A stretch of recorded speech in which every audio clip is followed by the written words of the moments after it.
क्या आपने पुरी के जगन्नाथ मंदिर के अंदर ये जगहें देखी हैं? आप भी हो जाएंगे प्रभावित। पुरी की यात्रा का अर्थ है जगन्नाथ मंदिर की यात्रा।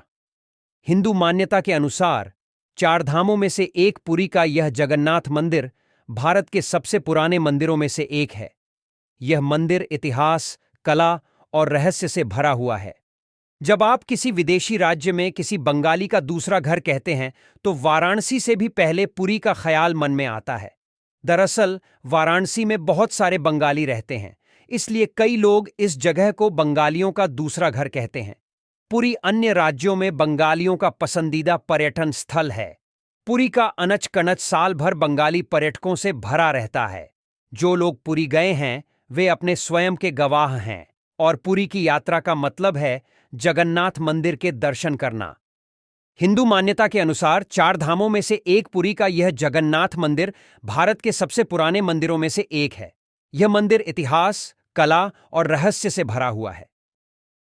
जगन्नाथ मंदिर या सिंहाद्वार के प्रवेश द्वार को पूर्वी द्वार कहा जाता है। जगन्नाथ मंदिर के चार द्वार हैं। मंदिर का मुख्य प्रवेश द्वार सिंह दरजा है। इस दरवाजे से प्रवेश करने पर लहरों की आवाज सुनी जा सकती है, लेकिन सिंह द्वार को पार कर वापस मुड़ने और उसी दिशा में जाने के बाद लहरों की आवाज सुनाई नहीं देती। मंदिर में रहते हुए भी अब लहरों की आवाज सुनाई नहीं देती। सिंहद्वार से प्रवेश कर भक्त सबसे पहले गरुड़ स्तंभ को प्रणाम करते हैं। कई लोगों ने प्रतिमा को गले लगाया। यही नियम है। अगर आप गरुड़ स्तंभ के पास खड़े हों तो आपको सीधे तौर पर जगन्नाथ, बलराम, सुभद्रा की मूर्तियां नजर आएंगी। किंवदंती है कि श्री चैतन्य महाप्रभु ने स्वयं इस गरुड़ स्तंभ से भगवान की मूर्ति के दर्शन किए थे। सुबह जब मंदिर खुलता है तो श्रद्धालु जय जगन्नाथ और हरिबोल से गूंजते हैं। उस वक्त का गवाह बनना एक अलग अनुभव है। जगन्नाथ दर्शन के लिए कुछ निश्चित पंक्तियों का पालन करना होता है।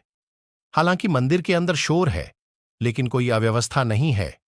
जगन्नाथ दर्शन के दौरान भक्तों को चरणामृत दिया जाता है, लेकिन जब पुजारी को सीधे दक्षिणा दी जाती है तो वह भक्त के गले में जगन्नाथ के पीले कपड़े का दुपट्टा डाल देता है।